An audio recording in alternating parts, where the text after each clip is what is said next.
it's this moment where someone has read something of mine and they take it and write it in their journal, Mhm. but then they essentially just keep writing their own version of those words. So what Mm. I see, I feel like I hope my work is just a prompt to bring out your version of what I've said. And I feel like that's what great writing does. It makes you Yeah. want to write about it.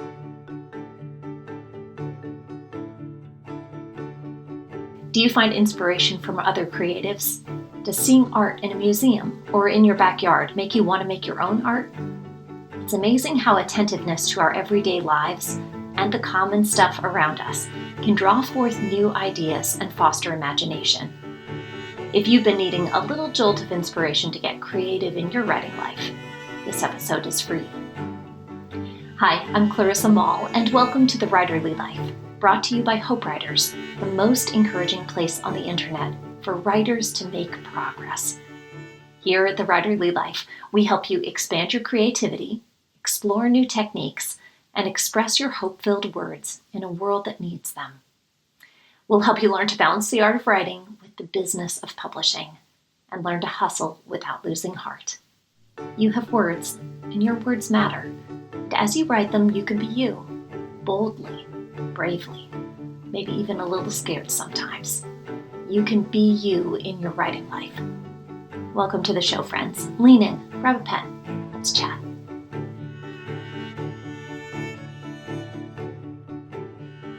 If you've felt a lack of inspiration recently, it may be time to go back to your everyday life and mine it for new material. Louisa May Alcott's character Jo March received the same advice when she began as a writer, and I'll offer it to you today. Write what you know. There's power there. Whether you believe it or not, your art can imitate your life. Your creative endeavors on the page can find fuel in the ordinary moments of your day as you become attentive to the world around you. The artist and poet Morgan Harper Nichols regularly looks to ordinary life to find inspiration and direction for her writing. Author of the new release, Peace is a Practice, Morgan knows that creativity on the page often begins with attention in the simple. Lean in as Morgan tells us more in this Hope Writers Tuesday teaching with host Nikki Hardy. You're especially known for responding to the stories that readers send you and turning them into art, turning them into these conversations and just something beautiful. How did this kind of process or way of writing come about for you?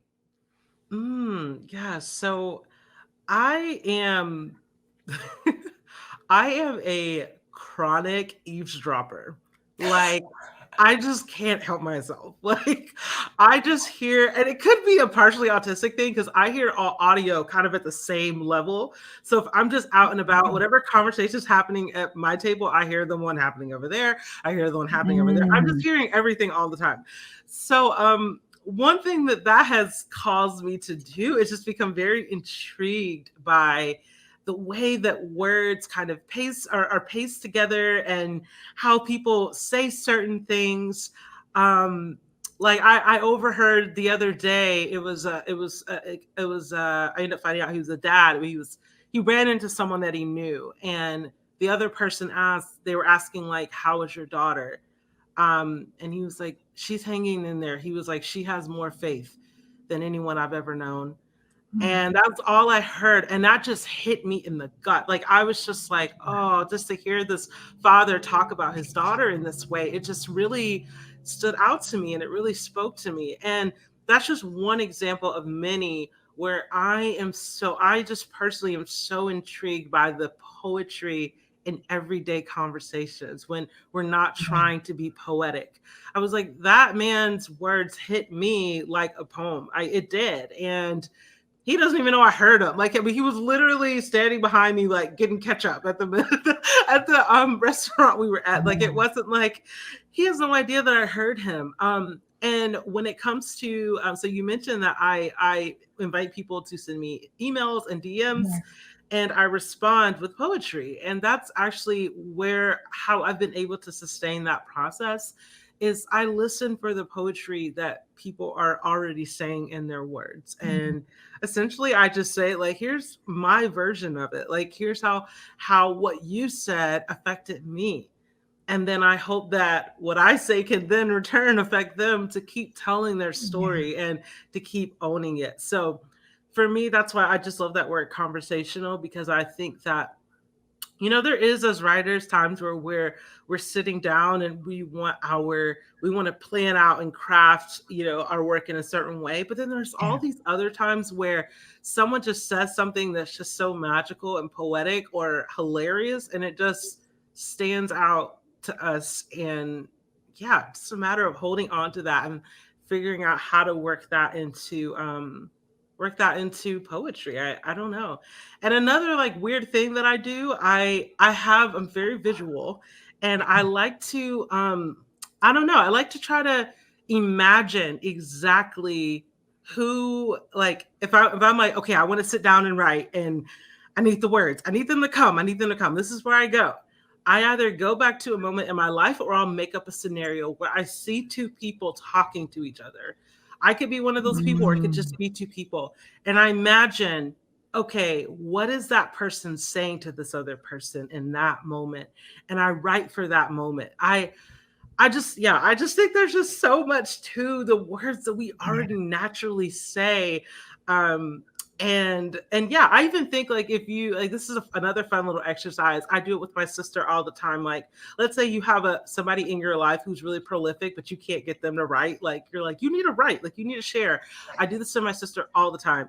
I will go and listen to her podcast, and I'll just like find quotes, and I'll like make graphics out of them and send it to her. I'm like, you set this on your podcast. Like, I was like, this is poetry. Like, I just took that line. I didn't edit anything. I just took from what you said, and there you have it. So I think that's just like a fun exercise you could do with other writers, that, you know, Mm. just listen to each other and find the poetry in each other's words. So Morgan, your art and your words are so intertwined. I mean, it's like your poetry is art and your design is poetry. You know, what's the connection for you between the written word and the design of the piece? You know, which comes first? Are you designing and writing, or do you write and then design? Tell us how that works. yes. Oh, that's such a good question. It always starts with the visual. Okay. But I want to break that down a little bit, because sometimes it is a visual in the sense that I'm sitting there at my iPad on Procreate or Adobe Fresco, and I'm actually painting something, and the words just kind of come to me as a part of that. However, I have plenty of moments where the visual is just very similar to my whole like eavesdropping experience, Yeah. where it's just a visual of something that I've seen, and I'm like, I want to find words for that. So I always have like some type of visual prompt that I start with. So Yeah. sometimes, like, I'm literally just, because I like to just sketch and draw just for fun, even though now it's become my job. Like, I'll just be sitting there sketching mountains or something, and then like I'll have words come to me.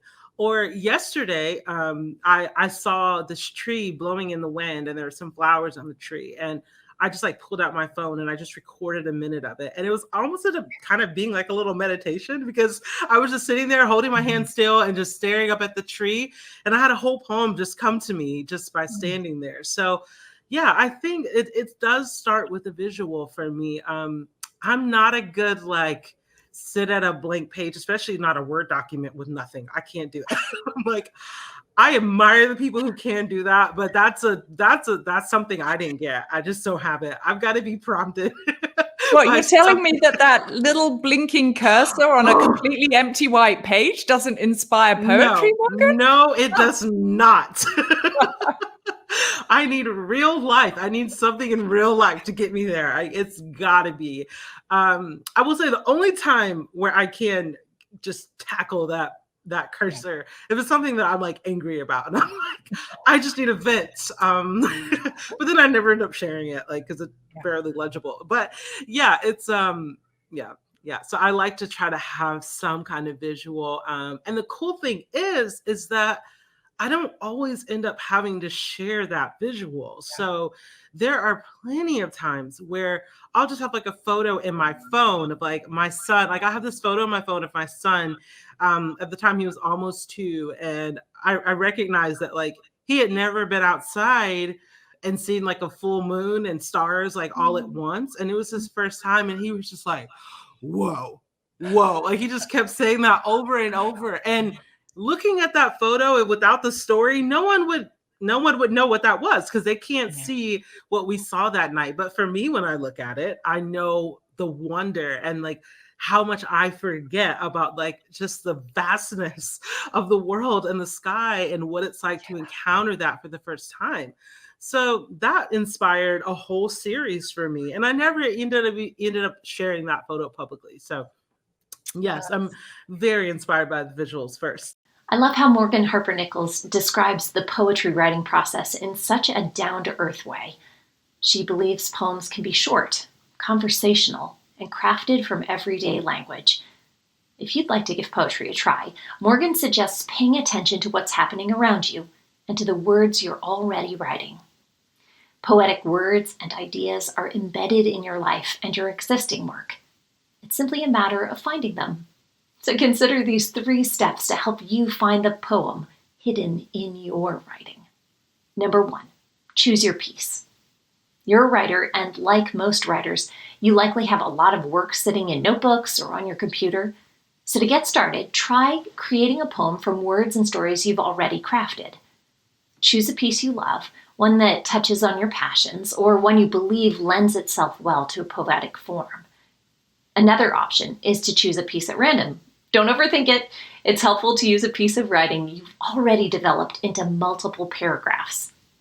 This will give you more words and ideas to work with when crafting your poem. Number 2, find the poetry. Once you've selected your piece, take the last sentence of each paragraph and copy them into a journal or a Word document. Add line breaks or punctuation to begin moving the words into the shape of a poem. Morgan says, I believe the poetry is there. It's just a matter of seeing it. You'll be surprised by the poet rising up in you. It's been there all along. Now, keep going. With some work, you'll see a poem begin to take shape. Number 3, craft your poem. Now that you have multiple sentences to work with and you've added line breaks, you can begin to experiment with the language. Omit words that don't fit. Add words that give clarity. Move things around. Where do you see poetry emerging? What larger themes are growing? What ideas would you like to explore further? The poem is there, but it requires some coaxing and some wordplay to reveal itself. Don't be discouraged if it takes time and tinkering for the poem to take shape. Just like your original piece, this poem will take effort and energy to create. How's your first attempt? Well, consider sharing it with someone or reading it aloud. Then choose another original piece of your writing and try again. This process of writing poetry can be repeated as your inner poet reveals herself again and again. I don't know about you, but I'm inspired to try my hand at some poetry now. More than that, though, this conversation makes me want to commit myself more fully to attentiveness in my everyday life. I bet it does for you too. The first step of writing is always engagement with the world around us. Whether you're developing fictional characters, crafting your memoir, or penning poetry, you draw upon your real life to create the words you place on the page. Even the most mundane detail can become the centerpiece of a stirring story. Nothing of your ordinary experience is wasted when you write about it. So let's listen to Morgan describe this one more time.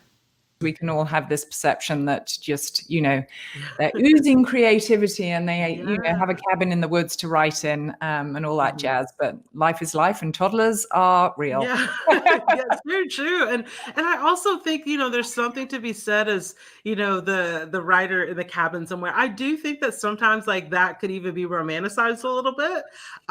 Like as much as I love it, like I'm one to romanticize it. And I actually saw this something about Thoreau and how Thoreau actually he actually wasn't as deep in the woods as we think. And he would actually just go to town every few days.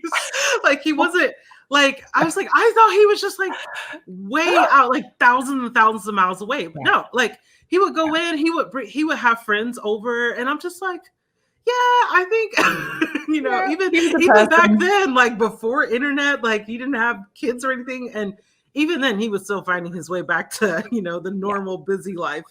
So, which fuels, as you've said, fuels the writing. Yeah. So I think it's just a matter of learning how to embrace the chaos and intricacies of all that. Yeah. If this episode was helpful to you, just imagine how helpful the entire hour-long interview with Morgan Harper Nichols would be. Every week, Hope Writers members have access to a new 1-hour Tuesday teaching with agents, publishers, social media strategists, and authors and artists like Morgan Harper Nichols. Hope Writers helps you make progress in your writing life, whether you're writing blogs or articles, on social media, or in a book. If you want to be serious about your words and your reader, we're here for you. For writing tips and encouragement, find us on Instagram at Hope Writers or at our public Facebook page, Hope Writers Community. Last, a final word from the poet and songwriter Leonard Cohen. Poetry is just the evidence of life. If your life is burning well, poetry is just the ash. You don't need to head to a cabin in the woods to gain inspiration for your writing. You can find it on a starry night in your own backyard. As you seek out inspiration in your everyday life, I hope you'll find that your art begins to imitate your life. Honest, wholehearted, and filled with promise for those who read them. Thanks for listening, writer friend. As you step into this week, remember to keep writing. Your words matter. We can't wait to read them. If you found this episode of The Writerly Life helpful, be sure to hit subscribe and tell your friends.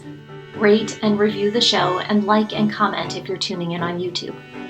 Your reviews help others know that you found the content helpful. See you next week.